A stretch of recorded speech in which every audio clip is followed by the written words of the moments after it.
मेरठ के MIT engineering college के innovator Shyam Chaurasia ने देश के जवानों के लिए खास और हाईटेक दस्ताना तैयार किए हैं। इस दस्ताने की खास बात यह है कि ये ठंड से बचाने के साथ साथ देश के दुश्मनों को भी सबक सिखाएगा। इस दस्ताने को पहनकर देश का जवान दुश्मनों को 10,000 वोल्ट का झटका दे सकता है। तो आधुनिक टेक्नोलॉजी से लैस ये दस्ताना चार्जेबल होने के साथ साथ रेडियो फ्रिक्वेंसी से भी लैस है। इतना ही नहीं, आपको बता दें ये मुसीबत में भी जवान का साथ देगा। जवान के घायल होने पर यह सीधे कंट्रोल रूम में सिग्नल भेजता है, जिससे समय रहते जवान की जान बचाई जा सकती है। इस खास दस्ताने की मदद से जवान अपनी बंदूक को 2 किलोमीटर दूर से बैठकर दुश्मन की नजर में आए बिना गोली चला सकेगा। इस हाईटेक बनाने में 3 दिन का समय लगा और 8,500 रुपए का खर्च आया।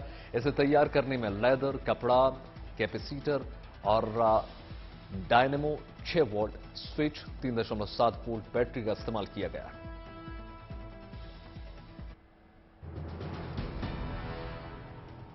राजस्थान के बूंदी के लोगों को बीएसएफ के वीर जवानों के अद्भुत शौर्य प्रदर्शन का साक्षी बनने का अवसर मिल गया। बीएसएफ के जवानों ने हैरतअंगेज स्टंट्स किए, जिसे देखकर वहां मौजूद लोग मंत्रमुग्ध हो गए।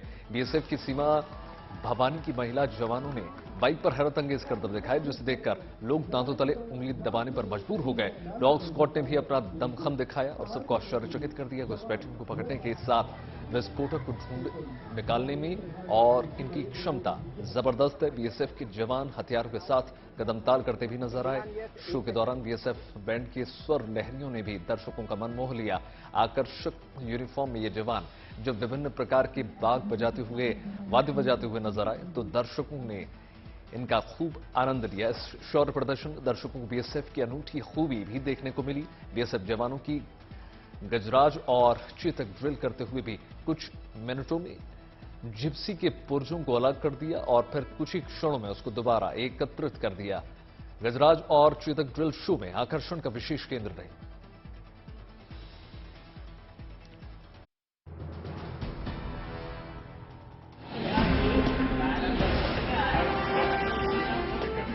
ये तस्वीर देखकर आप भी कह उठेंगे, इंसानियत अभी भी जिंदा है। ये तस्वीर मध्य प्रदेश की राजधानी भोपाल की है, जहां राजधानी एक्सप्रेस में सफर कर रहे एक मरीज की तबीयत अचानक से बिगड़ गई। तभी मसीहा बनकर आए भोपाल मंडल के रेल अधिकारी। जैसे ही उन्हें मरीज के ऑक्सीजन खत्म होने की सूचना मिली, वो फौरन मदद में जुट गए, जिसमें एक एनजीओ के लोगों का भी अहम योगदान रहा।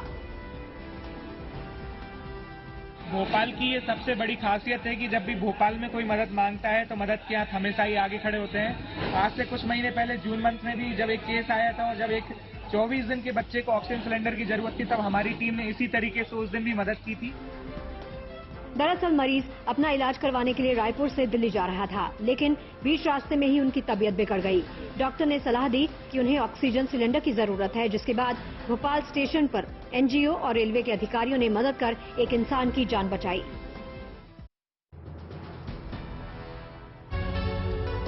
मन में ठाना और बन गया वर्ल्ड रिकॉर्ड।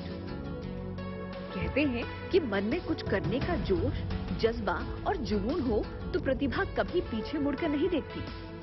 चरखी दादरी के सुखविंदर सांगवान ने realistic portrait by paper cutting में वर्ल्ड रिकॉर्ड कायम किया है।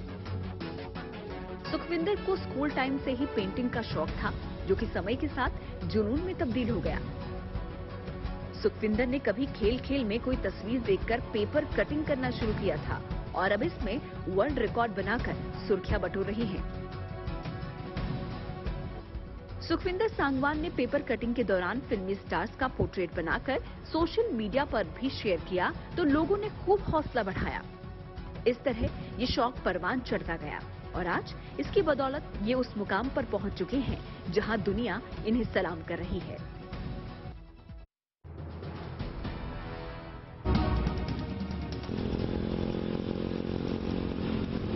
नागपुर के रहने वाले सोहेल शेख की कोशिश ने कबाड़ हो चुकी बाइक में नई जान फूंक दी।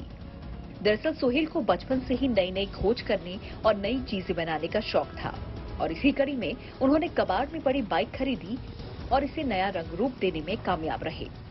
बचपन से छोटी मोटी चीजें मतलब बनाने का वो था क्या, छोटी मतलब रिमोट कंट्रोल कार लाना, उसके मतलब मोटर्स वगैरह निकाल के अलग डिजाइन की कार बना देना और पंखे बनाना, कूलर बनाना। स्कूल में भी बहुत चीजें बना के लेके जाता था मैं। और अपना फिर एक थोड़ा वो था क्या, साइकिल तो अपन ने बना ली, कुछ इससे बड़ा करते, मतलब एकदम अलग, जो मतलब मार्केट में भी ना हो और लोगों के देखने में भी मतलब लोग भी देखें कि मतलब नहीं, ये नई चीजें कुछ अलग है। सोहेल ने इस बाइक को बनाने और चालू करने के लिए करीब 10,000 रुपए खर्च किए और इस दौरान इन्हें कई परेशानियों का भी सामना करना पड़ा, लेकिन सोहेल ने हौसला बरकरार रखा और अपनी कामयाबी की इबारत लिखने में कामयाब रहे। ये आकृति नए संसद भवन की है, जो हीरे, सोने और चांदी से बनी है। सूरत में sparkle international James and jewellery प्रदर्शन में संसद की अनोखी आकृति लगाई गई है और यहाँ लोगों के आकर्षण का खास केंद्र बनी हुई है। इसका नाम टेम्पल ऑफ डेमोक्रेसी दिया गया है। इसे करीब 15 किलो सोना, चांदी और हीरे से बनाया गया है। 50 से ज्यादा ज्वेलर्स ने इसमें अपने हुनर का कमाल दिखाया है। સંસદ ભવન એ એક ભારતનું પવિત્ર મંદિર છે. આકર્ષણ તો એક બની રહ્યું છે. દુનિયાનું સૌથી ડેમોક્રેસી દેશનું આ પવિત્ર મંદિર છે. सूरत में sparkle international James and jewellery प्रदर्शन में देश विदेश के कारोबारी और खरीदार हिस्सा ले रहे हैं। 250 से ज्यादा ज्वेलरी उत्पादकों ने इसमें हिस्सा लिया है और 3 दिन में बड़ी तादाद में लोगों के यहाँ पहुँचने की उम्मीद है।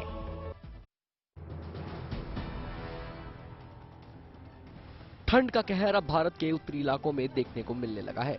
ऐसी ही ठंड से गरीबों को बचाने के लिए चंडीगढ़ के सेक्टर 34 में एक अनोखा लंगर लगाया गया है। जहां पूरी दुनिया में लोग लंगर लगाते हैं खाने के लिए, वहीं चंडीगढ़ के सेक्टर 34 के लंगर में खाने को कुछ भी नहीं था। ये लंगर कपड़ों का लगाया गया। ਇਸ ਲੰਗਰ ਦਾ ਇਹ ਕਾਰਨ ਹੈ ਕਿ ਪੋ ਮਹੀਨੇ ਦੇ ਵਿੱਚ ਬਹੁਤ ਜ਼ਿਆਦਾ ਠੰਡ ਪੈ ਜਾਂਦੀ ਹੈ। ਜਿਹੜੇ ਗਰੀਬ ਲੋਕ ਹੈਗੇ ਆ ਕਿ ਜਿਨ੍ਹਾਂ ਨੂੰ ਤਨ ਢੱਕਣ ਵਾਸਤੇ ਕੋਈ ਕੱਪੜਾ ਨਹੀਂ ਮਿਲਦਾ ਜਾਂ ਕੁਝ ਨਹੀਂ ਹੁੰਦਾ, ਤੇ 13 ਮਿਸ਼ਨ ਵਾਲਿਆਂ ਨੇ ਇਹ ਲੰਗਰ ਲਗਾਇਆ ਗਰਮ ਕੱਪੜਿਆਂ ਦਾ, ਜਿਹਦੇ 'ਚ ਜੈਕਟ, ਕੋਟ, ਗਰਮ ਪਜਾਮੇ, ਸਵੈਟਰ ਸਭ ਕੁਝ ਮਿਲਦਾ। ਛੋਟੇ ਤੋਂ ਲੈ ਕੇ ਵੱਡੇ ਤੱਕ ਦੇ ਬੱਚਿਆਂ ਨੂੰ हर चीज मिल जाती है। ये लंगर उन लोगों के लिए लगाया गया जिनको सर्दियों में तन ढकने के लिए कोई भी कपड़ा तक नहीं मिलता और न ही सोने के लिए कोई कंबल मिलता है। ये लंगर 15 दिन तक चलेगा। इस लंगर में सोने के लिए नई रजाई और पहनने के लिए कपड़े मिलेंगे जो आम और गरीब लोगों को इस सर्दी से बचाने में सहायक होंगे।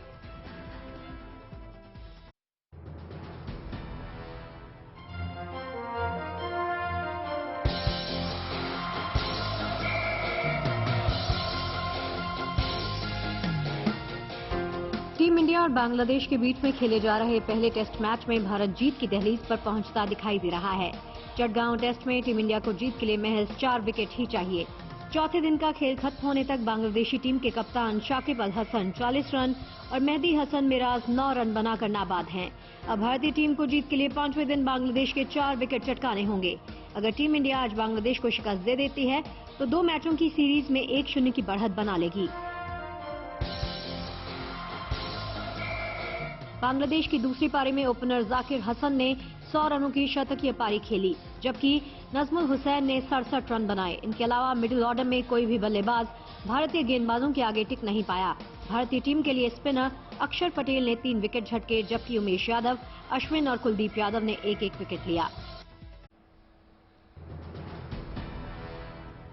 फीफा वर्ल्ड कप का बुखार दुनिया भर में सर चढ़कर बोल रहा है। क्या आम और क्या खास, कोई भी इससे अछूता नहीं है।